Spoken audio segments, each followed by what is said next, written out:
folks. Today's episode brought to you by one of my favorite sponsors, sunsetlakesabade.com. Summer's here.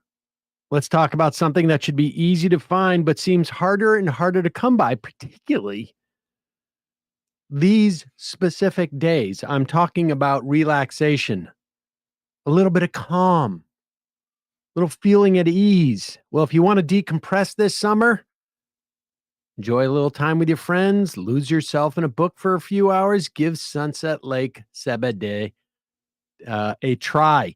Our friends at sunsetlakesabade.com are running a site-wide sale right now. Usually it's 20% off, but right now, if you use the word July and the number 4 with no space, July 4, you will get 25% off site-wide on everything. That's the word July and the number 4, no spaces. Sunset Lake Sabade has all sorts of tinctures. I use the Goodnight oil. It works most nights unless I am up trying to follow a Republican vote at 3 a.m, which is a huge mistake. But how will I get over that?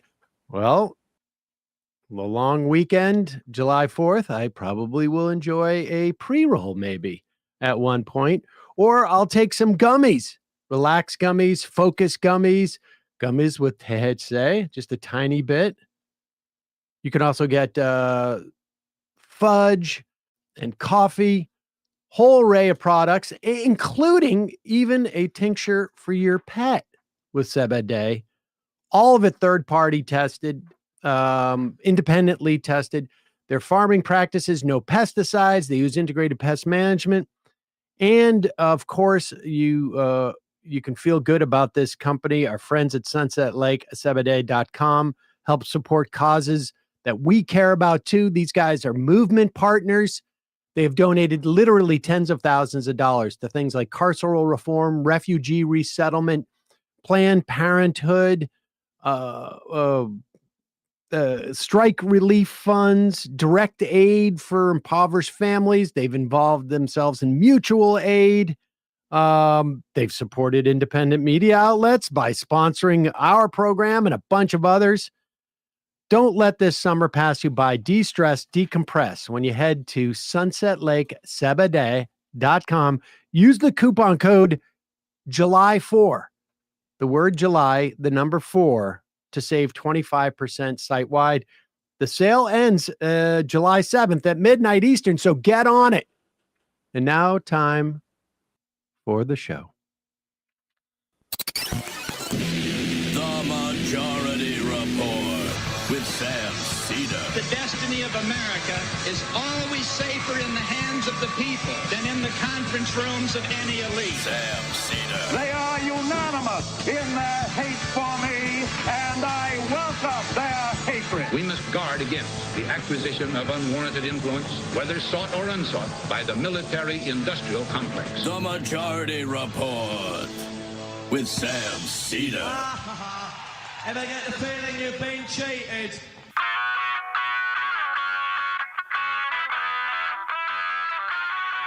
It is Thursday, July 3rd, 2025. My name is Sam Seder. This is the 5-time award-winning Majority Report. We are broadcasting live steps from the industrially ravaged Gowanus Canal in the heartland of America, downtown Brooklyn, USA. On the program today, Heather Digby Parton help us review this week and absorb the impending vote on Capitol Hill. Then later in the program, Brandon Sutton of The Discourse and Matt Binder of Doomed and Scam Economy and The Disruptionist. Also on the program, Republicans appear to be on the verge of passing the single largest giveaway to the rich, and destruction of the safety net in decades. In anticipation of ICE having a budget larger than many countries' armies. Downloads of the app Ice Block soar. The app Ice Block. Ice Block. The app on all platforms. As Trump dismantles the National Science Foundation, America's brain drain picks up pace. In a new report, Donald Trump was the one who planted the New York Times article on Elon Musk's drug use. I mean, it's not like everybody didn't know. But I gave the blessing. Kilmara Brego Garcia apparently was beaten and tortured in Trump's buddy's El Salvador gulag. Meanwhile, Israel kills 94 Palestinians over the past day, including 45 who were waiting for food. This after U.S. contractors say colleagues are firing live ammo at those Palestinians waiting for food. Wisconsin Supreme Court strikes down the 176-year-old zombie abortion law. That's a direct result of that election in April. Dr. Phil's anti-woke TV network goes belly up despite all the great ride-alongs with ICE. Doron Mamdani gets the New York City Teacher Union endorsement, and the FCC blocks its own ban on prison phone price gouging. Lastly, the economy adds 147,000 jobs, topping expectations, but half of those are seasonally adjusted state and municipal government hires. All this and more on today's Majority Report.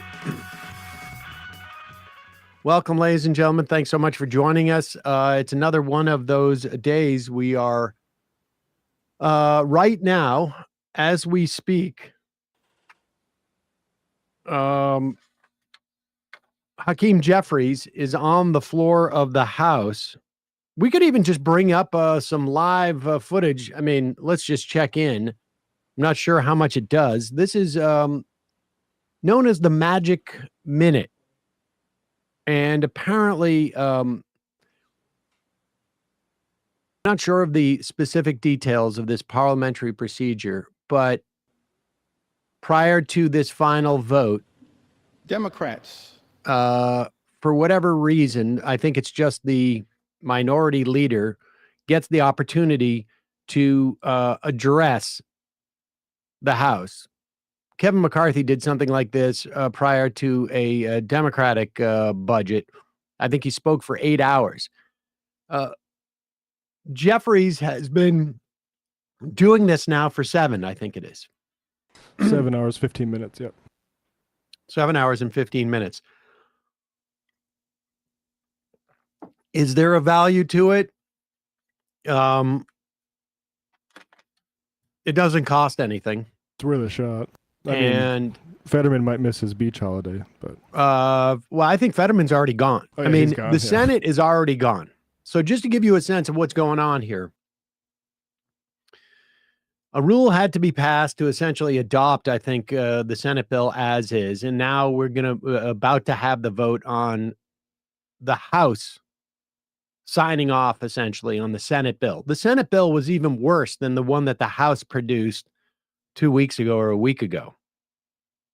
It cuts $1 trillion from Medicaid.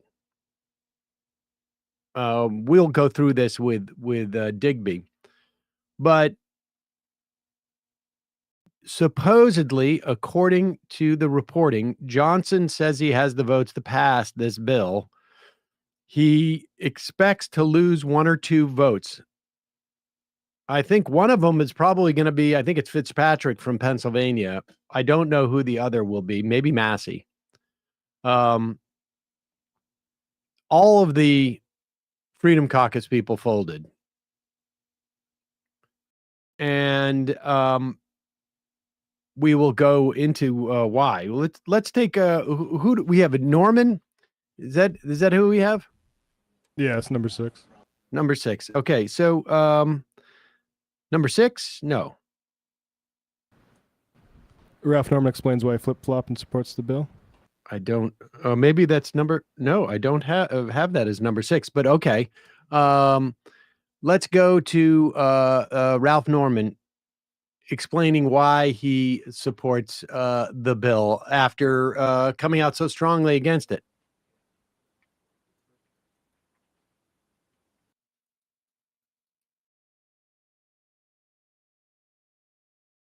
Sir, what I don't understand is you had a view that was negative about this bill yesterday.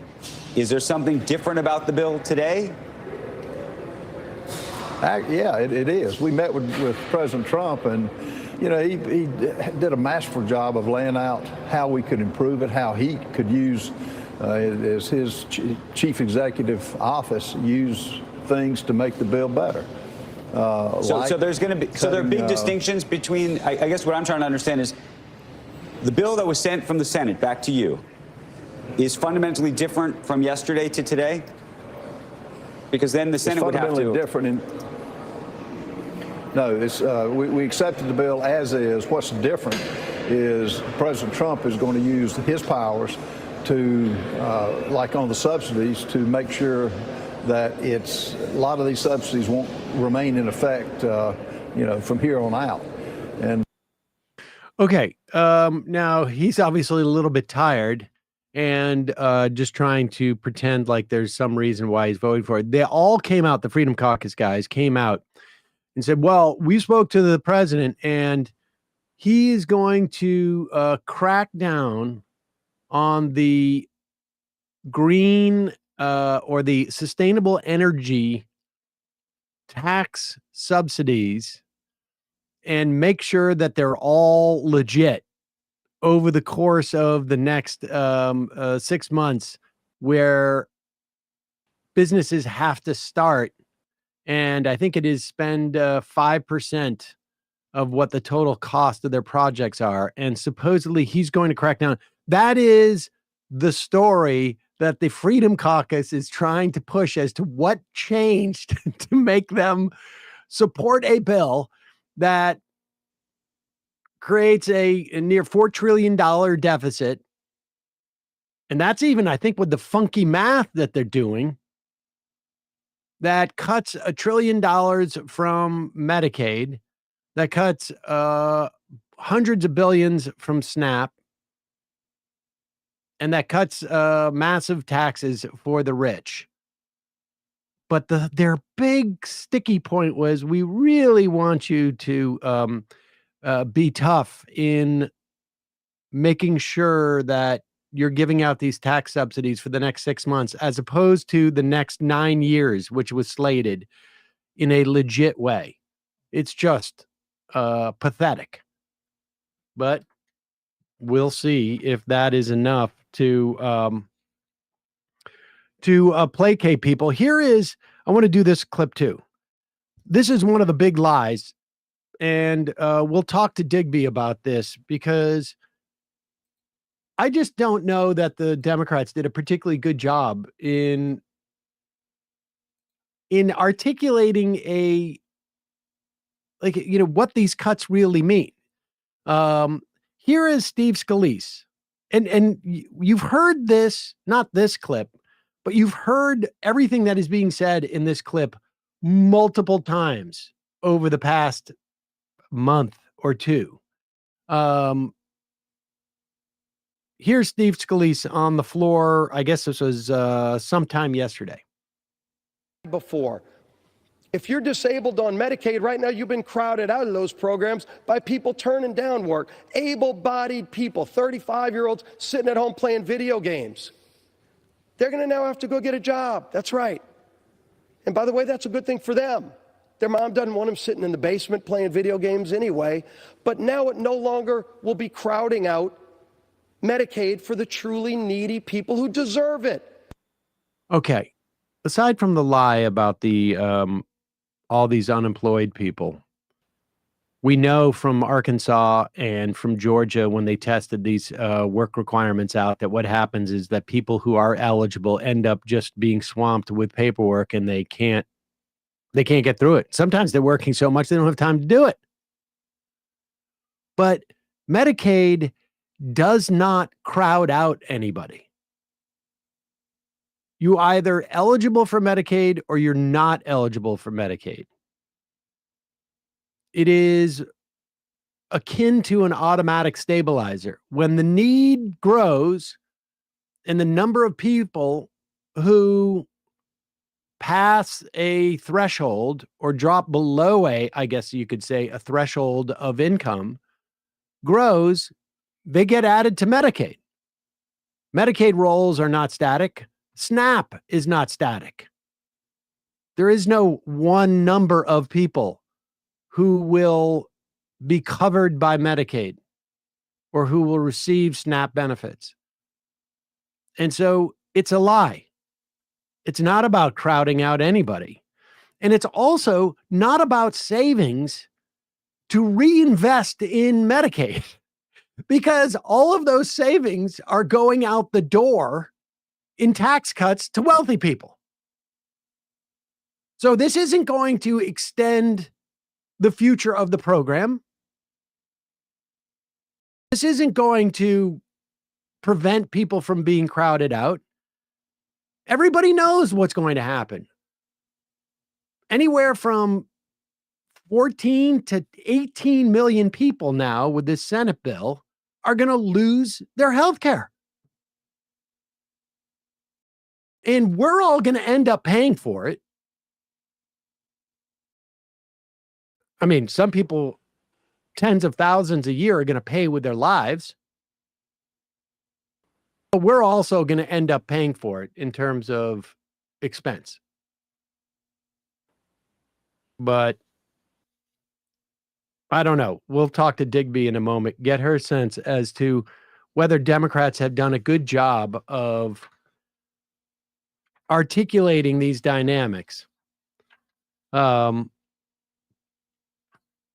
First, a word from our sponsor today, Liquid IV. This is always my easiest pitch to do, because literally I'm using the product as we speak. No, it's not the bottle. It's what's in it. I've got the raspberry lemonade version of Liquid IV, the sugar-free. I drink at least a bottle of this per episode. You see me doing this all the time. It's not coffee. I'm getting hydrated. And that hydration lasts throughout the day. Doesn't matter how hot your summer gets, Liquid IV can keep you hydrated for all the adventures ahead, even if it involves just sitting at a desk talking about some of the worst effing news you've ever heard. Summer heat means it's the perfect time to try their new Arctic raspberry flavor. Plus, Liquid IV has sugar-free solutions powered by LIV Hydroscience for smart hydration. Visit liquidiv.com. Use the code MajorityRep at checkout for 20% off your first order. I don't want to share too much, but I will tell you, there's a weird dynamic. When I stay hydrated on days where I'm not doing the show, I'm not in the habit of drinking this. So, like, once a week, maybe twice a week, I don't drink my Liquid IV.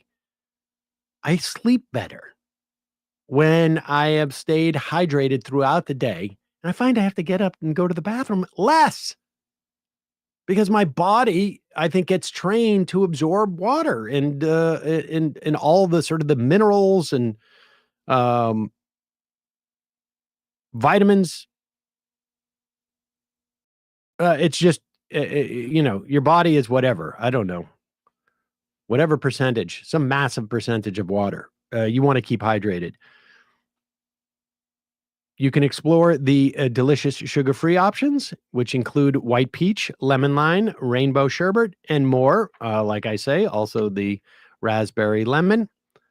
Lemon lime is also, and white peach are also some of the ones that I have in my regular rotation now. And you can find all their best-selling hydration multipliers flavors online. They have their newest flavor, Hydration Multiplier Arctic Raspberry. Plus, discover more fun flavors like cotton candy or popsicle firecracker. Just one stick plus 16 ounces of water. hydrates better than water alone. It's powered by LIV Hydroscience, again, which is an optimized ratio of electrolytes, essential vitamins, and clinically tested nutrients that turn ordinary water into extraordinary hydration. 3 times the electrolytes of the leading sports drink, 8 essential vitamins and nutrients, always non-GMO, vegan, gluten-free, dairy-free, and soy-free. Squeeze the most out of your summer with Liquid IV. Tear, pour, and live more. Go to liquidiv.com. Get 20% off your first order with the code MajorityRep. Not Majority Report, but MajorityRep at checkout. That's 20% off your first order with code MajorityRep at liquidiv.com. All right, quick break, and we'll be talking to Heather Parton, or as you may know her, Digby.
We are back.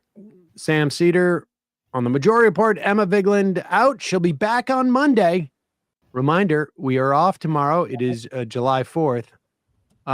So joining us in what is sort of like a casual, non-really casual Thursday, Heather Parton or Digby. Matt? Sorry, Brian's not ready to do it. Go to the soundboard, Brian. Oh, it's Brian's fault. All right. Well, we can imagine the song. We don't want to play it on a non-Friday. Oh, there we go. Okay. There we go. Brian has gotten his sea legs now. So right now, as we speak, Hakeem Jeffries is in his 8th hour of his so-called magic minute, where the rule to vote on the bill has been passed at 3 in the morning or 3:30 in the morning, I think it was. And when he is done, they're going to vote on the bill. And on some level, it's like sort of a performative thing to, make it seem like the Democrats have put up a fight. And, there's definitely value in that. We're moving into the sort of the communication messaging stage of all this, although I want to talk to you about what kind of job the Democrats have done up to now. And then the other thing is, like, who knows? Maybe somebody goes out and gets a sandwich and they get run over by a bicycle and they've got to go to the hospital and they, just hurt their leg and can't vote or something like that. I mean, who knows what can happen, but very likely that this bill is going to pass. What's the first thing that comes to your mind about this situation? Well, it's depressing as hell. I mean, we knew going in the minute that Donald Trump won the election and they won the majority that this was likely to happen. I never had any hope that whatever legislation they came up with was going to be anything but horrific, just judging by the people that they are. And the agenda of Project 2025 and the agenda of Donald Trump and let's face facts, the agenda of the Republican Party, which is essentially what we're seeing here. You can blame Donald Trump all you want, but and he's terrible, and there's a lot about the immigration policy that's in here, which is horrifying. That stems directly from him and Stephen Miller and the whole crowd around him and on immigration. But nonetheless, this is a Republican, wet dream, basically. The only thing missing is a big chance to take out Social Security. So they're going to have to save that for the next time because there's not going to be anything left to cut when they're done here. They've been wanting to go after Medicaid since the day it was enacted, and Medicare too, and they're taking a dive at that as well. In this, we talked about this last time, if you recall, that if they hit over this certain deficit level, yep, entirely possible they're going to hit that pay-go, and they're going to have to cut Medicare. And they'll just have to, I'm sure they'll just shrug their shoulders and say, hey, what can we do? This is the rules. It's automatic. We didn't have to take a vote. Yeah, we can't, nothing we can do about it. That's just how this works. Sorry, guys. And it's, it's an absolute nightmare. But think about this. This is what the Republicans have been wanting to do for as long as I can remember. And, people keep going on and on and on about how, this is such political suicide and why are they doing this? And this is terrible. Why would they take this chance? And, this is the new modern Republican Party, which is we're going to do everything we ever wanted to do and just tell everybody else to just pound sand. They don't care if the public doesn't like it. They don't care if their own voters don't like it because they're getting away with everything. And Mitch McConnell said it. He said it right out in the meeting. They're all going, well, what are we going to do? Our constituents, blah, blah, blah. And he said, they'll get over it. And he's probably right. People have, they're worried about, the price of eggs and they don't care. Now, I don't know if this is true about the upcoming election in 2026. I don't know if people remember then or what catastrophe will have happened in the meantime, but their own voters, the idea that they are going to have the information or be able to absorb the fact that this has been done to them by their own party, I think Mitch McConnell is onto something. I think they have been so, for lack of a better word, brainwashed that they'll accept whatever it is that the Republicans do and find a way to blame someone else. They certainly won't blame Trump. And so Republicans are getting everything that they can get all at once just because they know they can. And this is really, really a dangerous, dangerous moment. This is the moment that Grover Norquist, we all remember him, right? Yes. The guy who said, I just want to make government small enough so we can drag it to the bathroom and drown it in the bathtub. That's what he said. And that's where we're at. And in fact, he wrote a piece for Breitbart Daily Caller, I don't know, a couple weeks ago, saying this is what I was talking about. You get it in there, you get the deficit. And by the way, getting the deficits up is part of the plan, right? So you get it up so high that the economy really does get endangered. You see this capital leaving and you see the dollar falling and the bond market having an earthquake. These are the kind of effects of a deficit, as Paul Krugman just said today. He sort of pointed out what the dynamic is, that when you get deficits up this high and you have a government that no one believes in anymore, that's when you have the problem. Because if people believe that a big, strong country like the United States, with its huge economy and very powerful, that even if they run high deficits, most people figure, hey, that, these are serious people. They're not going to tank the world economy. Well, nobody believes that anymore. So there's very possibly going to be serious ramifications from high deficits, which is exactly what Grover Norquist and his people want, because that's just another domino to fall, right? The economy is terrible. We have to cut. We've got to do all this stuff. And that's what they're looking for. It's what they've always been looking for. And that's not Donald Trump. Donald Trump is a dullard. He doesn't even know what he's, doing. Wasn't Grover Norquist, prior to Trump's election, in addition to saying the drowning the bathtub, which I know was like back from the aughts, But the other quote, I think it was Grover Norquist, if I'm not mistaken, was, all I need is a president who can hold a pen. Yes. And he said with working digits who can hold a pen. He can hold a pen. And, let's do first order things first. And that is recriminations. like always the best to start with. I mean, starting in the summer of 2016, you had Democratic leaders like Clinton, Chuck Schumer in particular, and Pelosi, who refused to tie the Republican Party to Donald Trump. Right. Like, I remember just my hair on fire in the fall of 2016 going, where is Mitch McConnell? Where is Paul Ryan? Like, they were able to hide as Donald Trump, and the Democrats have from the very beginning tried to make Donald Trump something other than a Republican, which was not only a bad idea, was not only sort of a delusion in keeping up like who the Republicans are, because it kept feeding this notion of like their fever's going to break.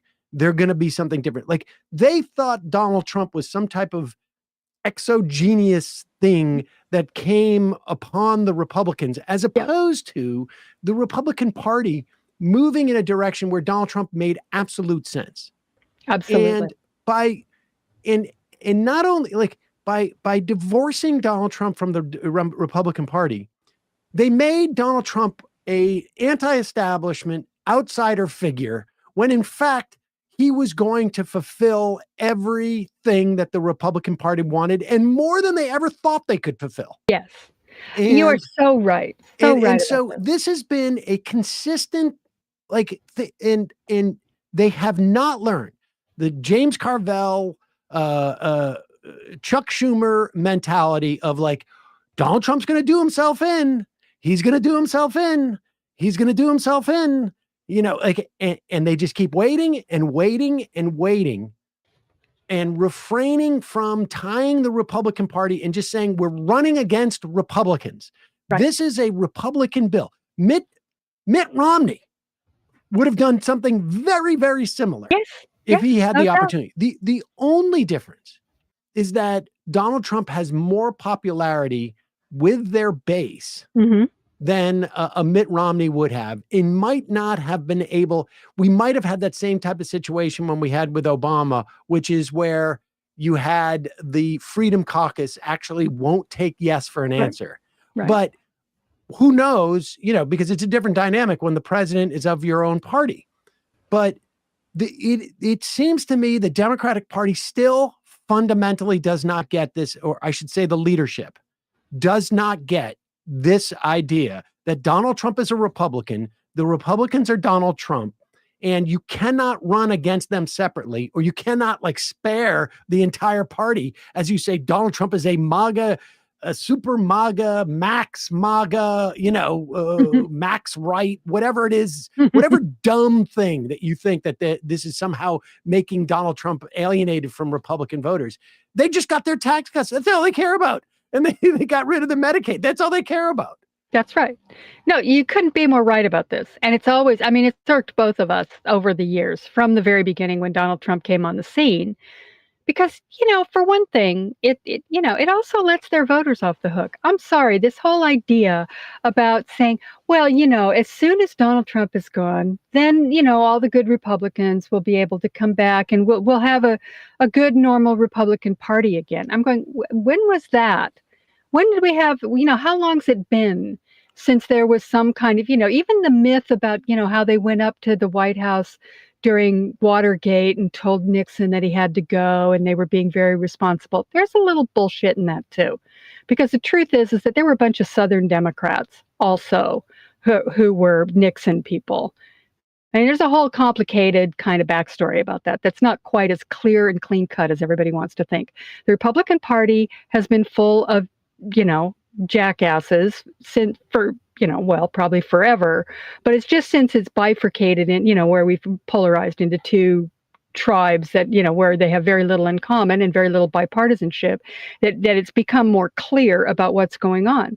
And the idea that somehow they're going to go back to being good stewards of the economy and people you can work with and good bipartisanship, well, let's just say that ship sailed a long time ago, and it had nothing to do with Donald Trump. It had much more to do with guys like Grover Norquist and those people from the Reagan era, those guys like Ralph Reed and Jack Abramoff and the people that came up all the way, this is going back to the early 80s, where they were setting this up. That's the conservative movement. John that Roberts. we knew. John Roberts came right out of that group.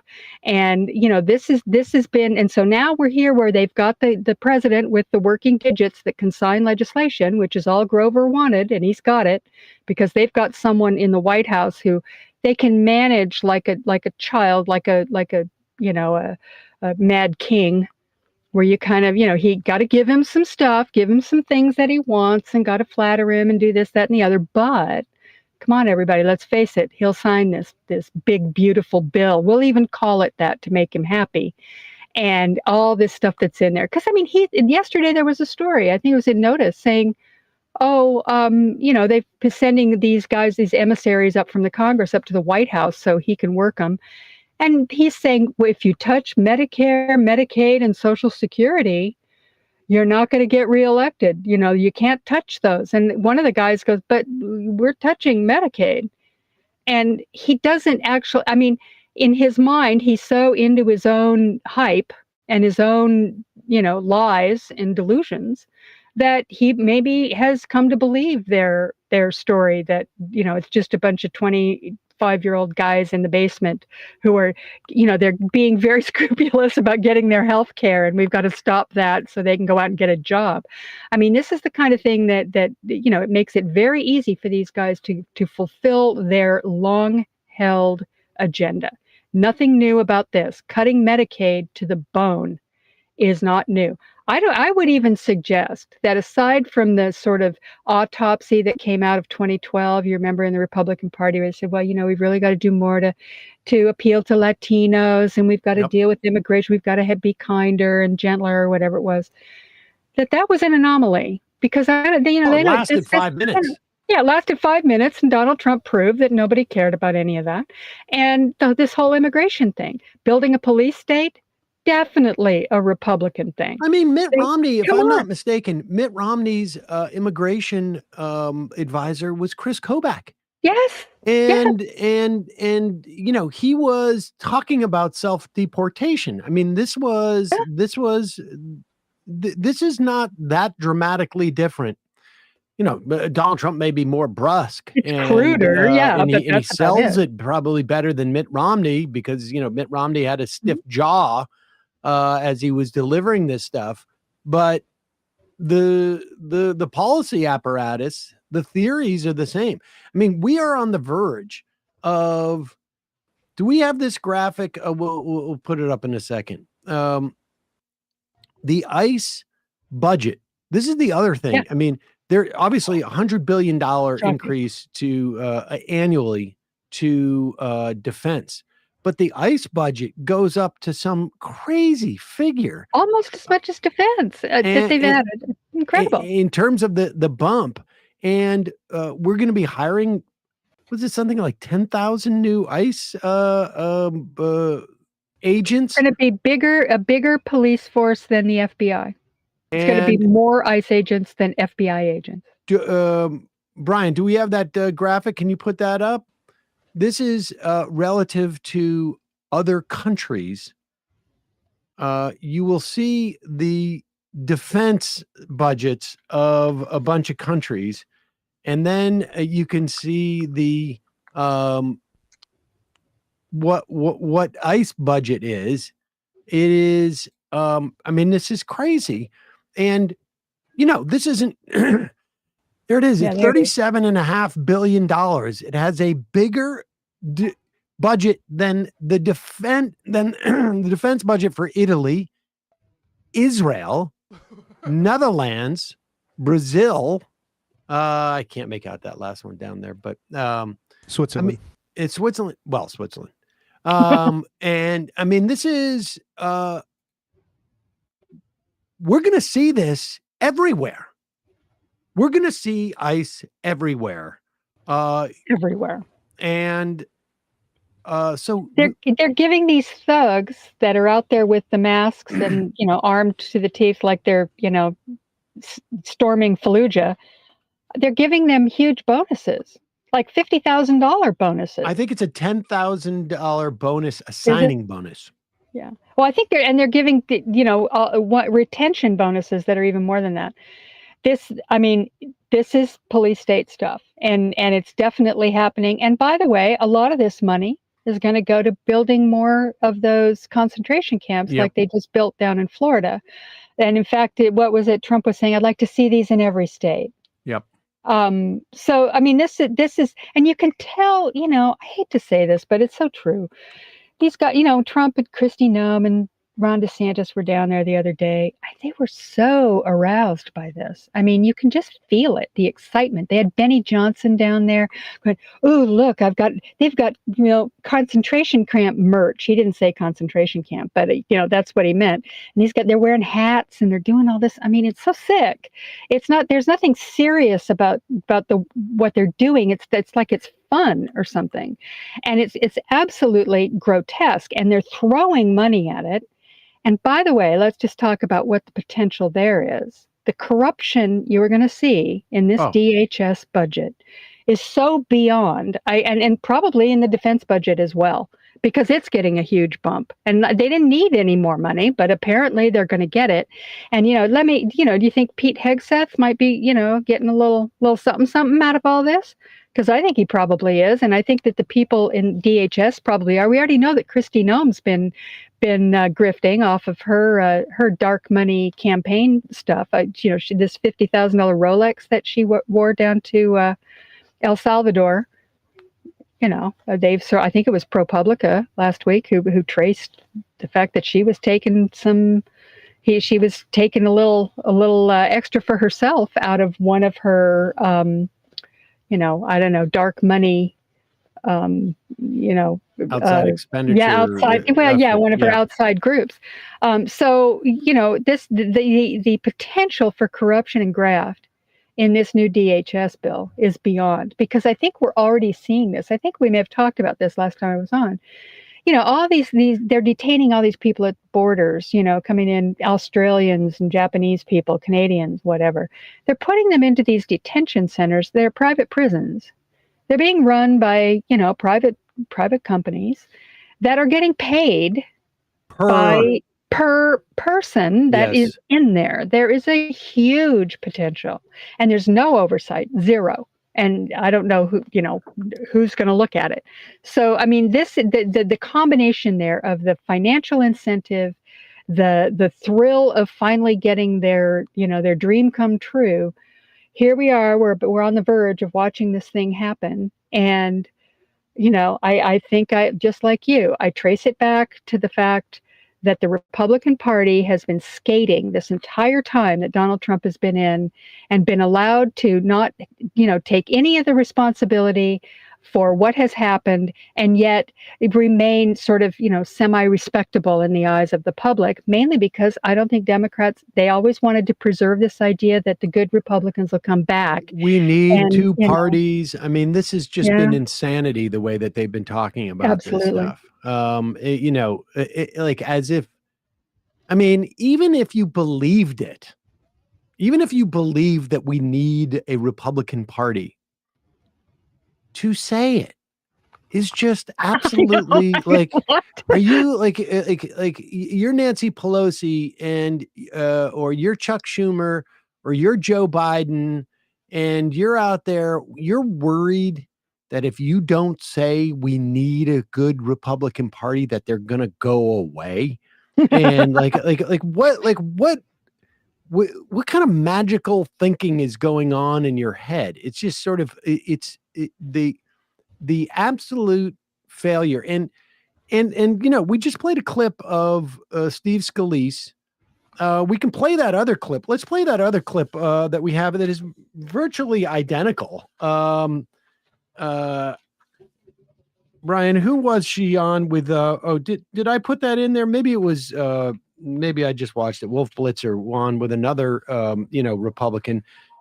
The whole argument about 34-year-old, playing video games in his mom's basement. He's going to have to go get a job. And we are keeping that guy from kicking out from Medicaid somebody who needs it. That's a lie. Medicaid is not a fixed number of people. It is you cross a threshold in terms of income, or you drop below a threshold of income, I should say. Or this notion that we're somehow saving it for the future, when of course all the cuts from Medicaid are going to fund tax cuts.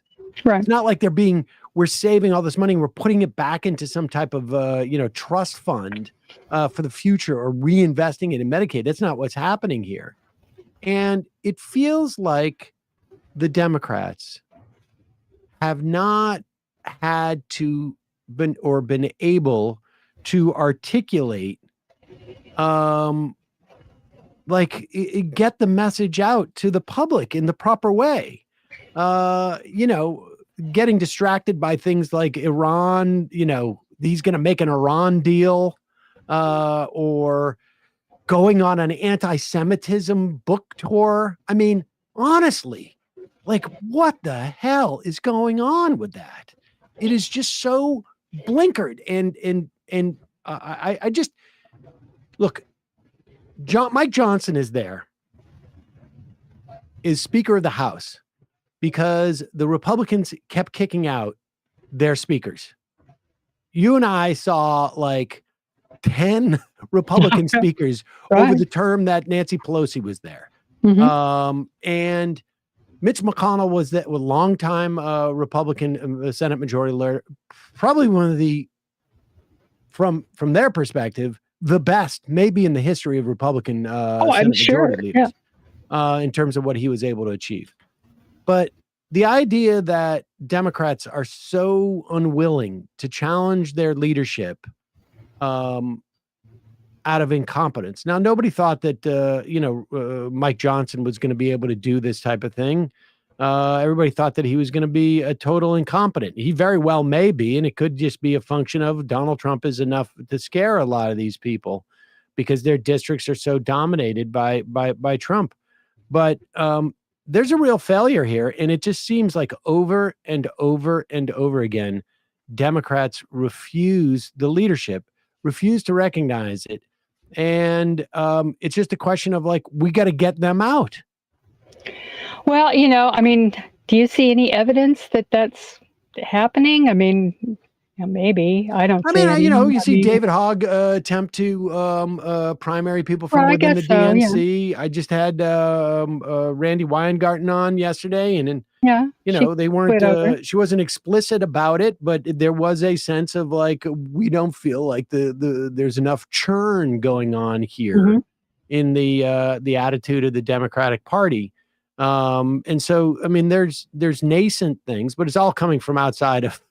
Seems to be all coming from outside of the lawmakers. It's like a failure to recognize that they're screwing up.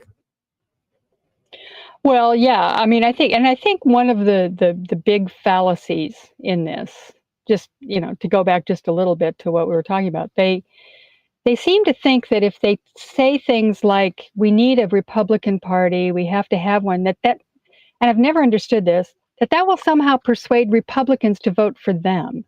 And I don't get it, because what they're actually saying is you need to stay in the Republican Party and keep voting. All you good Republicans, the good ones, not the MAGA, ultra MAGA people, all you good ones, stay in the Republican Party and keep voting for Republicans because we want you to make the Republican Party better. Well, how does that help? When you look at you see these things like this guy this Republican is it Nebraska, I guess, who just announced his retirement, Don Bacon. Yeah. And, he's in this basically a Democratic swing district, leans Democratic at worst. He knows that he's screwed with this bill and that he's probably going to lose anyway. So he, has announced his retirement. If that were to happen if it were the flip side, there would be a good chance that if he were a Democrat and he was in a Republican district that was, like that, a Republican swing, that he'd switch parties. That never happens anymore with Republicans switching to the Democratic Party. And yet it happens with some frequency going the other way. There was one, what's the guy is he up in New York or New Jersey? During Trump's first term that did it. It does happen, and if that were to happen, see that this is where power becomes a serious issue. That they could flip the House with a couple of defections, right? I mean, this could happen. Even the Senate's got they've only got 3 votes. This is because the Democrats maintain seniority in their committee assignments. Well, that's a problem. And the Republicans don't. And so they have more flexibility to say, you're right. We have a bonus for you. If you we got something. Yeah, got something for you. No, you're absolutely right. That is part of the problem. And I don't think they try very hard to do that. I mean, I see no evidence of it. Maybe they do. And maybe it's not really that, that reasonable an assumption that anybody would want to. But I'm just saying that saying things like, well, we want the good Republicans, we need a good Republican Party, and doing all that does is give an incentive for people to keep voting Republican. And I don't understand what, and then the Democrats end up in these public opinion polls. People hate them more than almost as much as they hate Trump, actually more in terms of, overall, loathing of politicians. The Democratic Party's reputation is absolutely in the dirt. And, this is something they're going to have to grapple with. And it has a lot to do with what you said. It has a lot to do with this idea that they seem so feckless and unwilling to, focus. And I think what you said about them being, all over the place. In fact, you mentioned James Carville earlier. I saw him say something yesterday that kind of surprised me. He's been one of the worst, right? He goes on and he says, they just let the Republicans, they're digging their own grave. Don't get in the way when your opponent's doing, Exactly. Don't do it. Just be quiet and, tell everybody to shut up. Well, I can't remember what show he was on. It was probably on MSNBC. And they asked him, so what do you think of Zoran Mamdani, right? I mean, fine. Would be interesting question, and he surprised me a great deal. He said, "I think he's on the right track." He talked about the economy. He talked about affordability, and that is what you have to do. And he said that before, right? And then put down, anybody who didn't do it. He says, you've got to talk about it's the economy, stupid, and kitchen table issues and all that.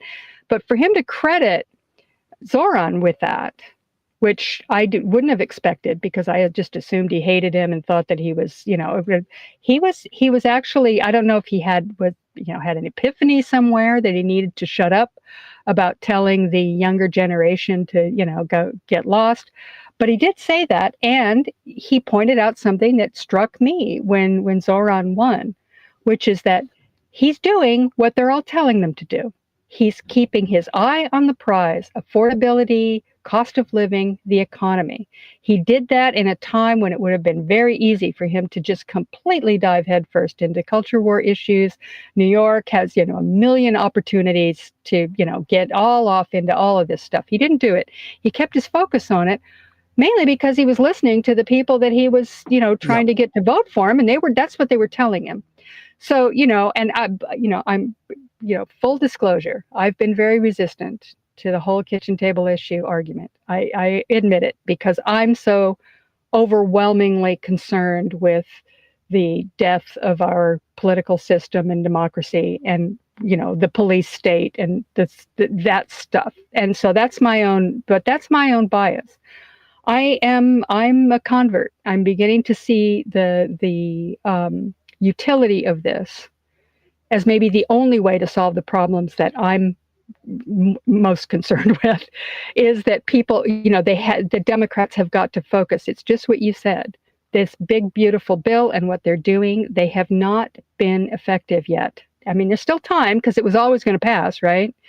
But there's still time for them to use this effectively as the way to get, people off the couch in the next election, to actually, make a real argument for what is wrong with the Republican Party. Donald Trump will not be on the ballot. They have to talk about the Republican Party, whether they like it or not, and they have to talk about those individuals. And this vote is going to be the way to do it, because it is the perfect illustration of everything that is wrong with the Republican Party, and they have to make that case and stop talking about how, well, there's some good people. Not one of them. I mean, who voted against it in the Senate? Susan Collins. Oh, no, did she? Did Susan Collins vote against it? I don't think she did.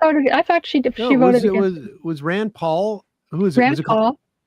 Who else? Rand Paul. Yeah, because Murkowski voted for it. But I thought Collins did vote against it. It was Rand Paul, Tillis, and Collins. I thought that's right. Oh, okay, I didn't realize Collins had two. Yeah, well, she's up next time, and she's vulnerable. But Right. I think they hang it around her neck anyway. Right. You know. Well, I mean, there's a reason why. That's right. They have the majority, and she's 25% of that. All you got to do is get rid of 4 Republicans. That's right. Yeah, I agree with you in terms of like, well, I mean, and we should also say Mamdani is also just a stellar candidate, right? But the material benefits, the challenge for Democrats, and why I think they will talk about, they will try, like you hear a lot of these people say, like, we should do, Tom Swazi, put out an op-ed, Mamdani is doing exactly what they all say they think should be done. But the problem is that the way they go about doing it, there is a very, and I don't know how subtle it is, but there is a somewhat subtle problem with trying to argue against Medicaid cuts, but arguing against any real mechanism to expand Medicaid to everybody. Yes, whether you call it Medicaid or Medicare or single payer or whatever it is, they're always having to thread a needle where they say, well, you should have this, but that's about it. And it's like, wait a second. Right. The logic that says we're giving Medicaid to people who are at 140% poverty as opposed to 100% poverty, right? I mean, that's what the argument is at the end of the day with, they're cutting back on the ACA. They're also cutting back on like people getting subsidies in the ACA markets. Oh yeah. How do you say it just sounds completely arbitrary to say it should be only people up to this point should have health insurance that is, affordable or somewhat affordable. I mean, it is arbitrary, isn't it? It's arbitrary. They're trying to thread a needle. And so the Democrats are driving, not all of them, but many of them, and certainly within the context of the leadership, they're driving with the brakes on. Mm-hmm. And so they can never put the pedal to the metal because they also have their other foot on the brake.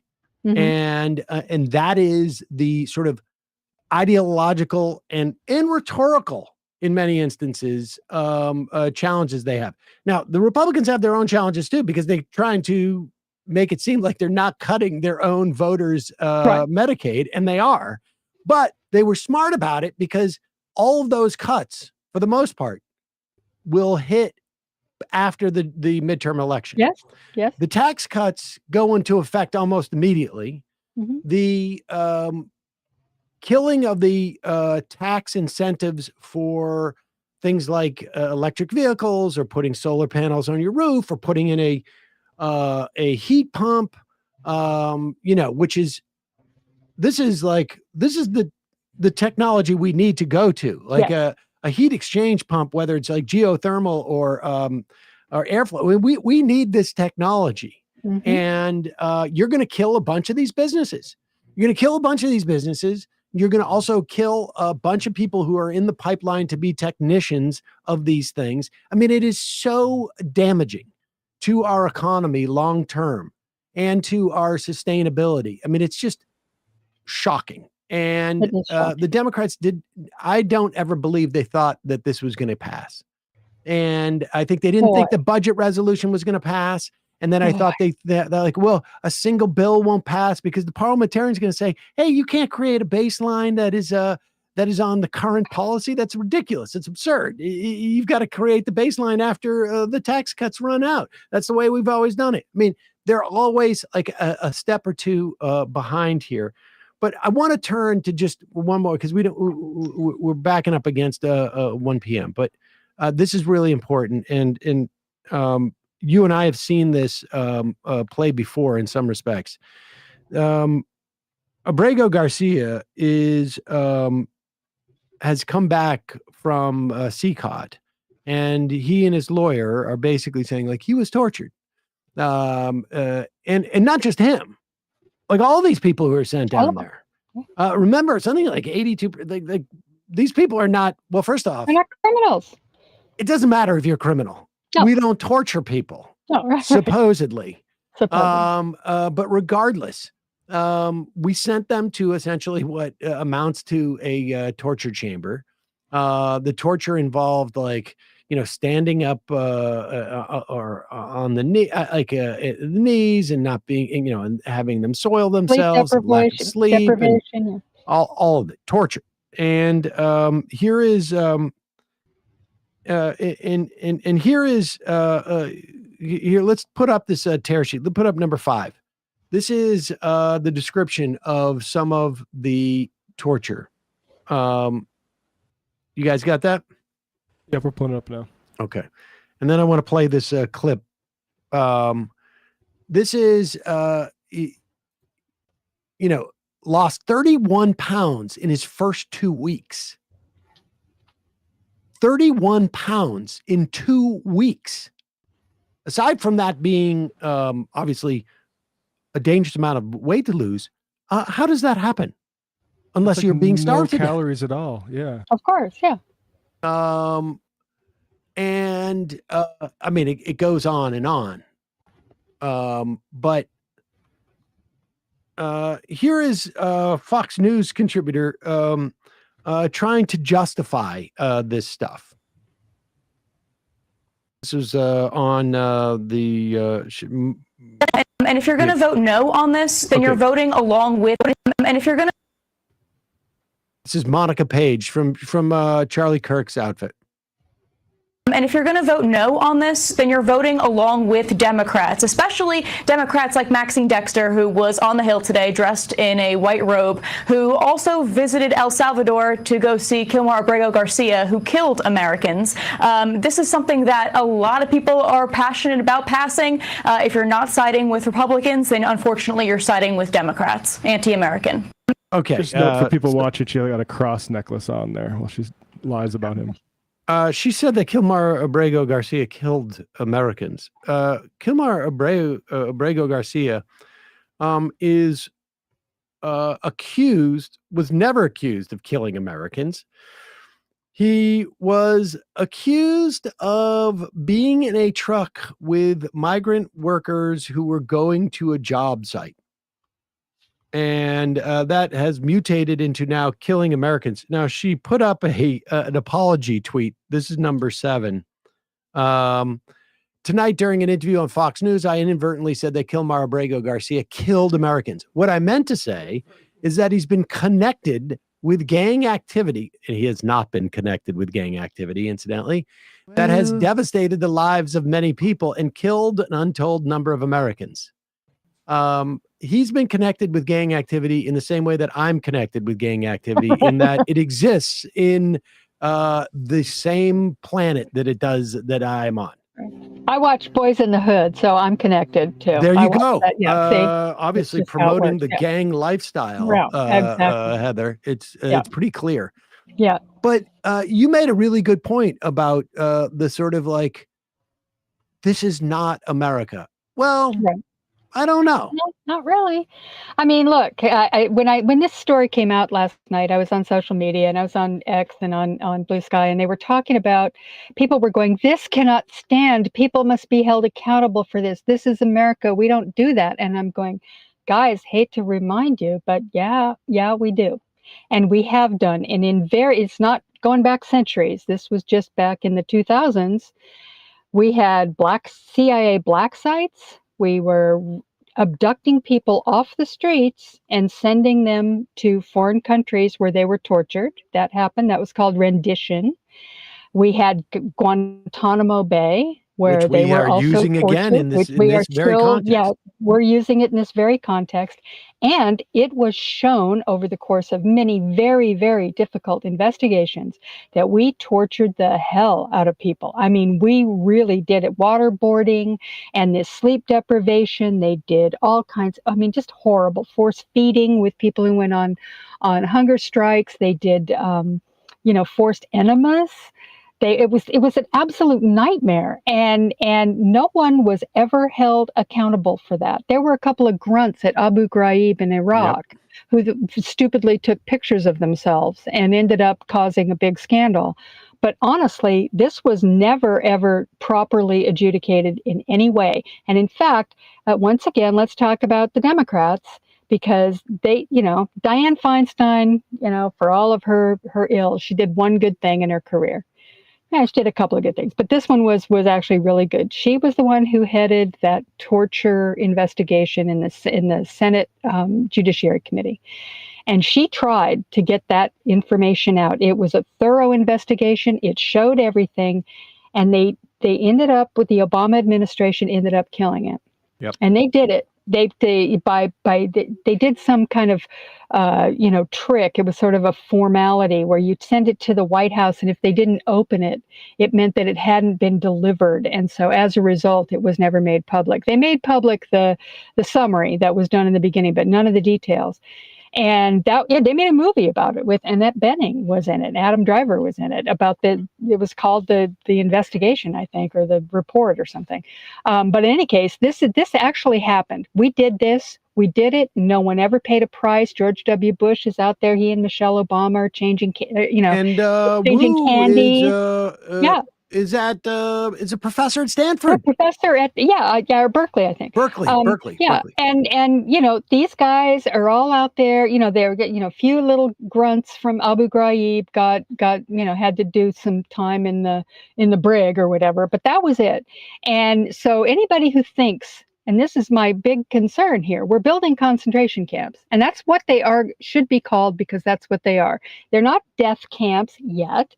They're not, termination camps or whatever. They're concentration camps. We're concentrating people that have been grabbed off the streets, that are awaiting some kind of adjudication, supposedly, and they're being thrown in there with very little communication with anybody. Nobody knows what the treatment is. We're hearing stories from all over the place. I live in Los Angeles, so let me tell you something.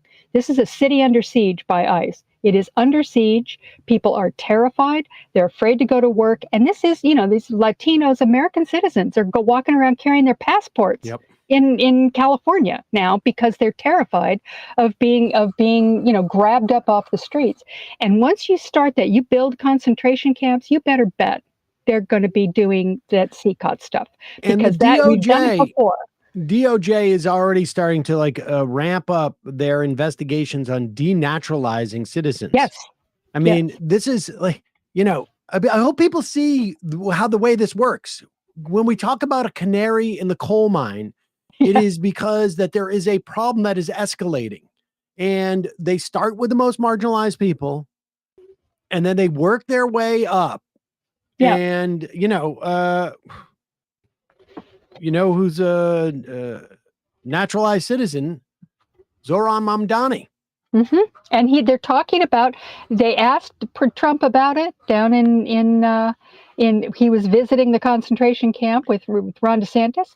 He said, yeah, we ought to arrest him. And they said, well, what about deportation? It was Benny Johnson who asked him about it, by the way.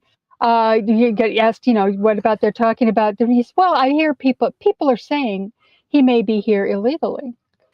The people should also understand that the way that this is utilized is they talk about Zohran Mamdani, and then the idea that they're just going to do, Jim Stevens becomes not as dramatic. Yeah.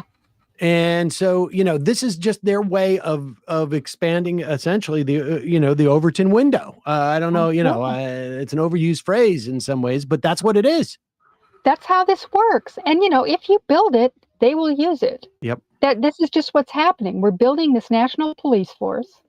It is, and it is populated by people who run around with masks on, carrying heavy, military style weapons, dressed like they're going to a Call of Duty cosplay convention, and they run around. Nobody knows who they are. It could be anybody.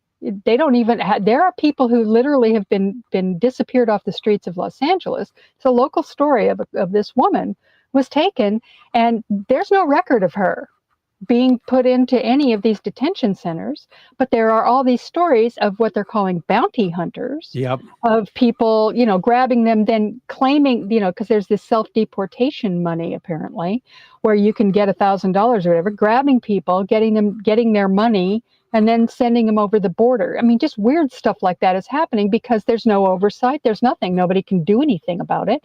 It's just happening. And, they're going to build more of these concentration camps. They're going to be giving bonuses to these guys, hiring, imagine the vetting that's going to be done in DHS when they're hiring. I mean, imagine who they're going to be hiring. Probably every one of them will be pardoned January 6th, insurrectionists. And they're going to be, the amount of money that's going to be going into this. And you can just imagine. And of course, it's going to lead to abuse. Of course, it's going to lead to torture. Of course, it is, there's no way it's not. How could that not happen? And so, this is something we're watching it unfold, and we're watching this bill being debated. And everybody, we're all sitting there, Hakeem is out there, just talking away. Good for him, saying something. But my God, I feel like people are saying, well, it's a little hysterical, Heather. You really calm down a little bit. It's not that bad. I'm like, well, not maybe. Yeah, not yet. This is not a static thing, too. No, you can go to Whole Foods today. It is moving in a direction, and it is not slowing down. It's terrifying. Heather Digby Parton, always a pleasure to have you. We will link, of course, to the Uber blog, Hullabaloo. Thank you. And your pieces in salon.com. Everybody should be reading you. You have been a foundation of my reading for 20 years, 21 years 20 now, more years. actually prior to even me doing this professionally. I would see, as Digby said on, as Digby says on Atrios's blog, Eschaton. Appreciate you coming on. We'll talk to you again soon. My pleasure. Yeah. Have a good weekend. Get some rest. We're going to need it. It's going to be a long, hot summer, people. Hate to say it. Yep. All right. Thanks, Heather. All right, folks. We're going to head into the fun half. Right? Is that the way we do it on a Thursday? That's right. We're going to be welcoming to the show, as you know, folks who are here on Thursdays, more than me. Brandon Sutton and Matt Binder are going to be here. Do we bring them on prior to the fun half? Yeah, I'll do a little bit of plugging. So let me get great up here. And Binder, Brandon, great to see you. It's been a while. It's been a while, yes. Great to see you as well. All I end up seeing of you is like, cookies, Scandinavian cookies that you leave in the office, and I end up being the one who eats all of them in one sitting. Yeah, like some sort of like fairy type creature. I just leave little treats around your studio. Yes, but it's like an evil fairy. Let's not get to, because I don't have any control around sugar, as it were. Tell us, how is the discourse going? It's going great. Every morning, usually I stream right before the Majority Report from 9 to around 12 p.m. Eastern. Tomorrow, I think I'll be doing a special 4th of July show where we dive into some of the more American-centric conspiracy theories, maybe some sovereign citizens, maybe some QAnon, maybe JFK is still alive. Who knows? But you'll have to tune in to find out. All right. Well, I mean, it all feels like it's all becoming real. So funny if JFK is still alive, he just doesn't want to talk to Bobby. Oh, exactly. I can see that. He's too embarrassed to. He was planning to come out as JFK, but now he's too embarrassed. And look who's here.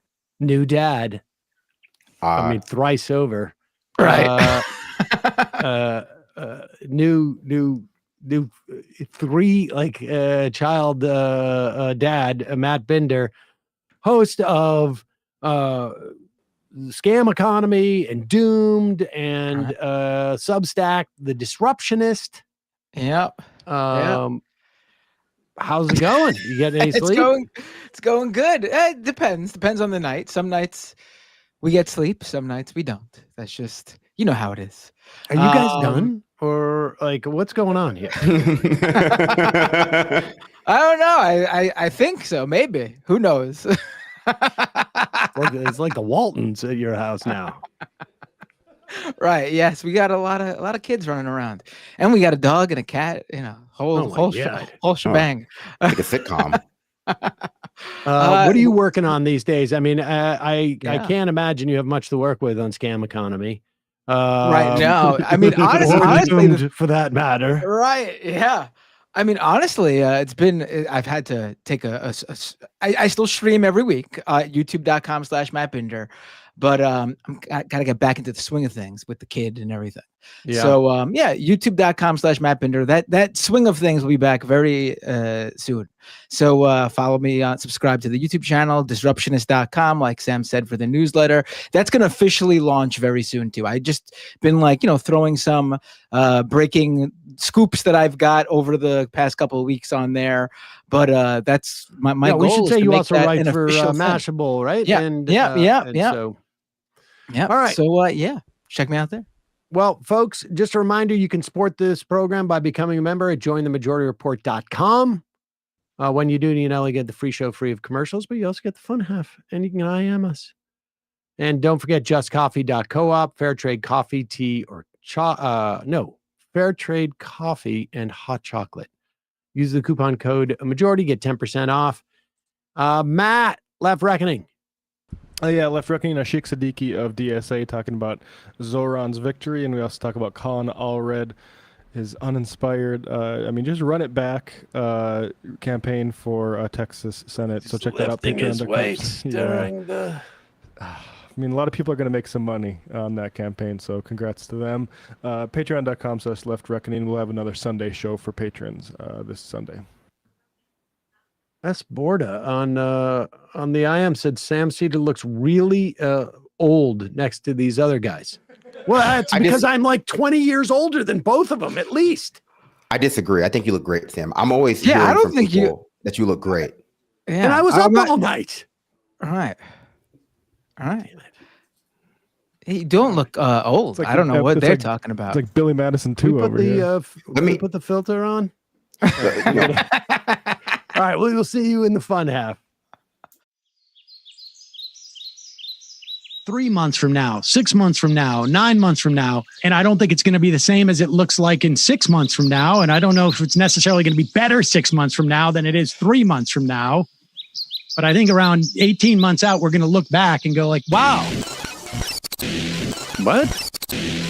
What is that going on? It's nuts.